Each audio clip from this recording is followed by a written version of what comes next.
Bonjour, l'émergence de l'Afrique est au cœur de très nombreuses discussions. Aujourd'hui, dans notre émission Africa Europa, nous allons parler précisément de l'émergence des acteurs économiques dans l'Afrique de demain. L'émission Africa Europe continue, cette fois-ci donc avec la même configuration de notre plateau, seulement avec un nouveau venu, M. Marc Depose. Enchanté. Qui êtes-vous?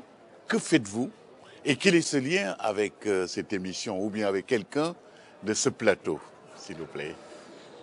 Mon nom est Marc Depose, comme vous l'avez très aimablement dit. Je suis juriste de formation, économiste de formation, et j'ai le plaisir de travailler avec M. Joël Bulelli depuis un certain nombre d'années et de participer à l'ensemble de ses projets et au développement qu'il est en train de mettre en place.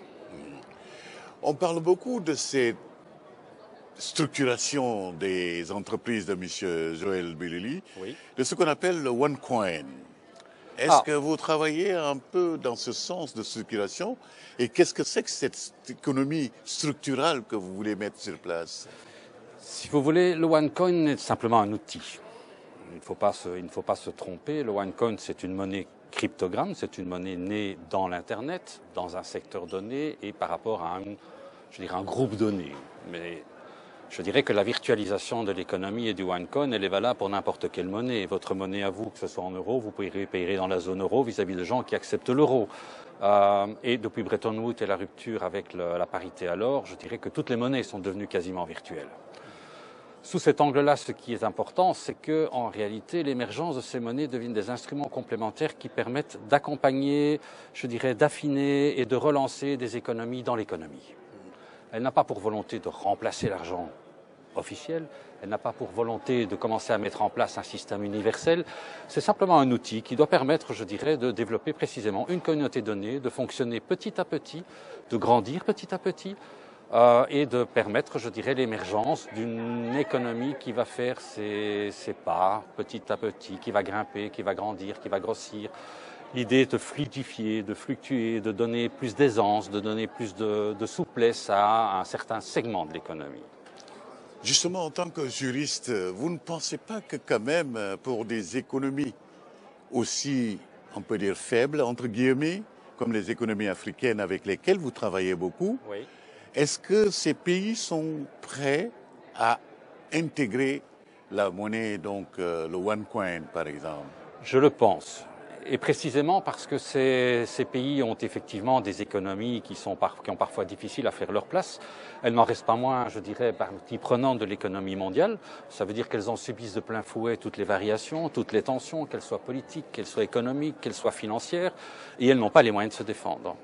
Et quand on parle d'économie à ce niveau-là, on parle évidemment bien souvent d'économie étatique et le retour à l'individu, le retour à la personne qui va acheter son pain le matin, qui peut acheter une voiture, je dirais qu'on est bien loin de l'économie mondiale.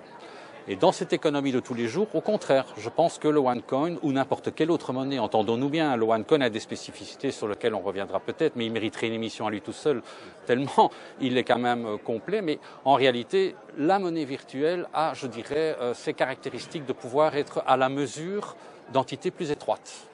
D'ailleurs, en Europe, vous avez vu l'émergence d'un tas de monnaies qui ont pour volonté d'être régionales, d'être locales, parfois d'être liées à un quartier.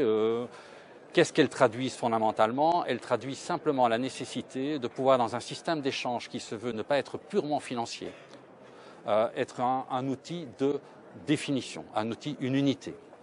Si moi, je donne des cours de droit à quelqu'un qui lui-même est plombier, je donne des cours à son fils, je donne X heures de cours. Son plombier, à son tour, viendra chez moi pour réparer ma fuite. Comment va-t-on évaluer? On est dans du troc, mais précisément, c'est ce qui a amené l'existence de la monnaie, c'est que le troc est compliqué à gérer. Et donc l'existence d'une monnaie virtuelle, il y a eu des marguerites, mais je dirais que l'imagination est au pouvoir sous cet angle-là. Chaque fois qu'on a créé des monnaies virtuelles, c'était pour la nécessité de pouvoir arriver à quantifier ces échanges informels. Et précisément dans des pays comme les pays africains, du moins dans certains d'entre eux, on est au troc, on est dans l'échange de services. Et la renaissance va passer d'abord par le renforcement de toute cette base économique locale. Et le OneCoin vient précisément apporter cet outil d'évaluation. C'est la raison pour laquelle vous travaillez, Joël, avec M. Marc Depose? Parce que de toutes vos entreprises que vous avez, est-ce qu'elles sont vraiment prêtes à intégrer ce système?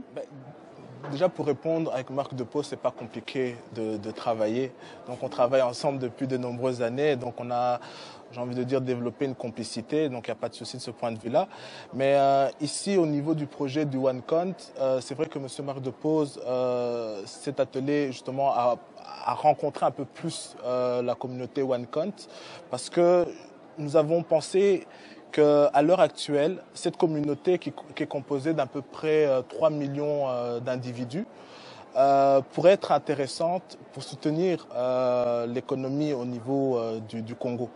Et on donne la possibilité à cette communauté aujourd'hui de pouvoir, comment dire, cet argent qui est numérique, on leur permet d'acheter des maisons à l'heure actuelle au niveau du territoire congolais. Donc oui, je pense que cette économie a tout à fait, ce OneCount a tout à fait sa place au niveau du Congo, et l'une de mes entreprises, Leader Construct, justement soutient ce projet. Marie de Tilly, comment présenter, après avoir entendu donc le député, après avoir entendu Nicole, Joël et Marc Depose, comment vous pouvez structurer tout cela dans le cadre de votre travail de coaching ou bien de business etiquette? Eh bien, moi, ce que je résumerais avec une valeur qui m'est très chère, c'est le partage. Et j'ai trouvé que justement, quand Marc Depose parlait de ce troc, je trouve que ça crée un lien. Et c'est ça qui, à mon avis, est le plus important, c'est de créer du lien, créer et partager. Et je dirais que je pense que le nouveau luxe, c'est de savoir partager. Justement. Merci beaucoup, honorable, d'être venu donc nous rejoindre ici. Un dernier mot peut-être pour ce que vous avez entendu? J'ai entendu des choses très intéressantes, notamment votre exposé sur la monnaie virtuelle. Je crois qu'elle a l'avantage de permettre le développement des activités, même sur toile de fond de crise de liquidité. Elle rend l'économie informelle plus résistante à une crise due à la financiarisation de l'économie. Donc je crois qu'il y aura pas seulement des régimes uniques en matière monétaire, mais une monnaie officielle et une monnaie parallèle. Il faut les deux. Comme l'économie officielle est quand même séparée de l'économie informelle, je crois que ça va dans le droit sens. Et ça, c'est l'inventivité des Africains qui m'impressionne. Je crois que les Africains ont des moyens, ils ont des idées, et c'est à nous d'accompagner ce développement. Merci beaucoup. C'est sur ces notes d'optimisme du député Goerings que nous allons donc nous quitter aujourd'hui, en remerciant tout d'abord M. Joël Boulouy, jeune entrepreneur donc qui a des dents longues et qui veut aller loin. En remerciant donc la comtesse Marie de Tilly, qui donc avec son concept de business étiquette est en train de faire ce qu'on appelle le link entre l'Afrique, l'Europe et puis des visions futures. Merci beaucoup, Monsieur Depose, pour nous parler de cette OneCoin, donc la monnaie numérique, qui est une curiosité pour certains, mais qui peut être donc la valeur de demain. Qui sera un très bel instrument. Merci beaucoup, Nicole Sulu, fondatrice et initiatrice donc du Makutano, qui veut dire donc rencontre et échange. À Kinshasa, il y a eu donc en 2016. Et cette fois-ci, donc en 2017, ce sera les 15, 16 et 17 septembre à Kinshasa. Vous êtes tous conviés. Absolument. Et merci beaucoup, donc, honorable, de nous avoir accueillis dans votre maison. Avec grand plaisir. Merci beaucoup.